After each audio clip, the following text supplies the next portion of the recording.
ANMR ನ್ಯೂಸ್ಗೆ ಸ್ವಾಗತ. ಚಿಂತಾಮಣಿ ನಗರದ ಎನ್ಆರ್ ಬಡಾವಣೆಯ ನಗರಸಭೆ ಕಚೇರಿಯ ಹಿಂಭಾಗದಲ್ಲಿರುವ ಗುರುಸ್ಪರ್ಶ ತಾಯಿ ಮತ್ತು ಮಕ್ಕಳ ಆಸ್ಪತ್ರೆಯಲ್ಲಿ ವಿಶೇಷ ಚಿಕಿತ್ಸಾ ಸೌಲಭ್ಯಗಳು ದೊರೆಯಲಿದೆ. ಮಕ್ಕಳ ತಜ್ಞರಾದ ಡಾಕ್ಟರ್ ಕಲ್ಯಾಣೇಶ್ ಜಿ ವಾರದ 7 ದಿನಗಳಲ್ಲಿ ಮಕ್ಕಳ ತುರ್ತು ಚಿಕಿತ್ಸೆ ಜೊತೆಗೆ ಪ್ರತಿದಿನ 7ರಿಂದ ಮಧ್ಯರಾತ್ರಿ 12 ಗಂಟೆವರೆಗೂ ಕಾರ್ಯನಿರ್ವಹಿಸಲಿದ್ದಾರೆ.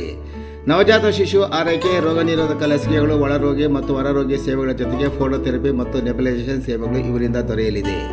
ಪ್ರಸೂತಿ ಮತ್ತು ಸ್ತ್ರೀ ರೋಗ ತಜ್ಞರಾದ ಡಾಕ್ಟರ್ ಯಶಸ್ವಿನಿ ಜಿ ರವರು ವಾರದ 7 ದಿನಗಳಲ್ಲಿ ಬೆಳಗ್ಗೆ 10ರಿಂದ ಮಧ್ಯಾಹ್ನ 2 ಗಂಟೆ, ಸಂಜೆ 6ರಿಂದ 9 ಗಂಟೆವರೆಗೂ ಕಾರ್ಯನಿರ್ವಹಿಸಲಿದ್ದು ಬಂಜೆತನ ನಿವಾರಣೆ ಮತ್ತು ಲ್ಯಾಪ್ರೋಸ್ಕೋಪಿಕ್ ಸ್ಪೆಷಾಲಿಟಿ ತಜ್ಞರಾಗಿದ್ದು, ಇದರ ಜೊತೆಗೆ ಆಂಟಿನೇಟಲ್ ಕೇರ್, ನಾರ್ಮಲ್ ಡೆಲಿವರಿ ಮತ್ತು caesarean section, high risk pregnancy services, family planning service ಸೇವೆಗಳ ಜೊತೆಗೆ ಗೈನಕಾಲಜಿಗೆ ಸಂಬಂಧಿಸಿದಂತೆ ಅಡೋಲಸೆಂಟ್ ಪ್ರಾಬ್ಲಮ್, PCOD ಪ್ರಾಬ್ಲಮ್, ಗರ್ಭಶಸ್ತ್ರ ಚಿಕಿತ್ಸೆ, ಕ್ಯಾನ್ಸರ್ ಸ್ಕ್ರೀನಿಂಗ್, ಲ್ಯಾಪ್ರೋಸ್ಕೋಪಿ ಸರ್ಜರಿ ಸೌಲಭ್ಯ ಇವರಿಂದ ದೊರೆಯಲಿದೆ. ಆಸ್ಪತ್ರೆಯಲ್ಲಿ ಔಷಧಿ ಅಂಗಡಿಯ ಸೌಲಭ್ಯ, ಒಳರೋಗಿಗಳ ಸಾಮಾನ್ಯ ಮತ್ತು ವಿಶೇಷ ಕೊಠಡಿಗಳ ಜೊತೆಗೆ ಆಕ್ಸಿಜನ್ ಸೌಲಭ್ಯದ ಕೊಠಡಿ ಸಹ ದೊರೆಯುತ್ತಿದೆ.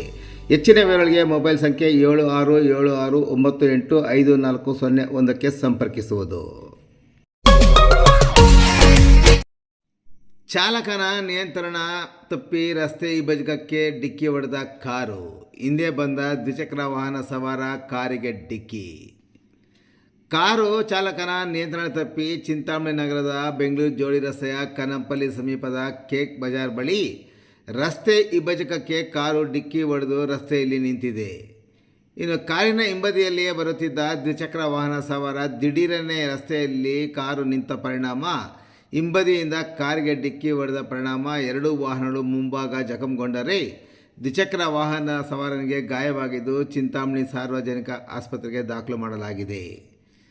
ಚಿಂತಾಮಣಿ ಬೆಂಗಳೂರು ರಸ್ತೆಯ ಪೆರ್ಮಾಚನಹಳ್ಳಿ ಗ್ರಾಮದ ನಿವಾಸಿ ಅನಿಲ್ ಎಂಬಾತ ರಸ್ತೆಯ ವಿಭಜಕಕ್ಕೆ ಕಾರು ಡಿಕ್ಕಿ ಹೊಡೆದ ಪರಿಣಾಮ ಕಾರಿನ ಮುಂಭಾಗ ಜಖಂಗೊಂಡಿದೆ.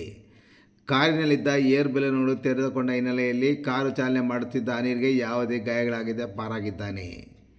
ಇನ್ನು ಕಾರಿನ ಹಿಂಬದಿಯಲ್ಲಿ ದ್ವಿಚಕ್ರ ವಾಹನದಲ್ಲಿ ಬರುತ್ತಿದ್ದ ದ್ವಿಚಕ್ರ ವಾಹನ ಸವಾರ ಚಿಂತಾಮಣಿ ನಗರದ ಕನಂಪಲ್ಲಿಯ ನಿವಾಸಿ ವಿಷ್ಣು ದಿಢೀರನೆ ಕಾರು ರಸ್ತೆ ವಿಭಜಕಕ್ಕೆ ಡಿಕ್ಕಿ ಹೊಡೆದು ರಸ್ತೆಯಲ್ಲಿ ನಿಂತ ಪರಿಣಾಮ ಕಾರಿನ ಹಿಂದೆ ಬಂದ ದ್ವಿಚಕ್ರ ವಾಹನ ಸವಾರ ವಿಷ್ಣು ಕಾರಿಗೆ ಡಿಕ್ಕಿ ಹೊಡೆದ ಪರಿಣಾಮ ದ್ವಿಚಕ್ರ ವಾಹನ ಜಖಂಗೊಂಡಿದ್ದಲ್ಲದೆ ಆತ ಕೆಳಗೆ ಬಿದ್ದು ಗಾಯಗೊಂಡಿದ್ದು ಅವರನ್ನು ಸಹ ಚಿಂತಾಮಣಿ ಸಾರ್ವಜನಿಕ ಆಸ್ಪತ್ರೆಗೆ ಕರೆದೊಯ್ದಿದ್ದಾರೆ. ಇನ್ನು ಈ ಬಗ್ಗೆ ಯಾರೂ ದೂರು ಕೊಟ್ಟಿಲ್ಲ.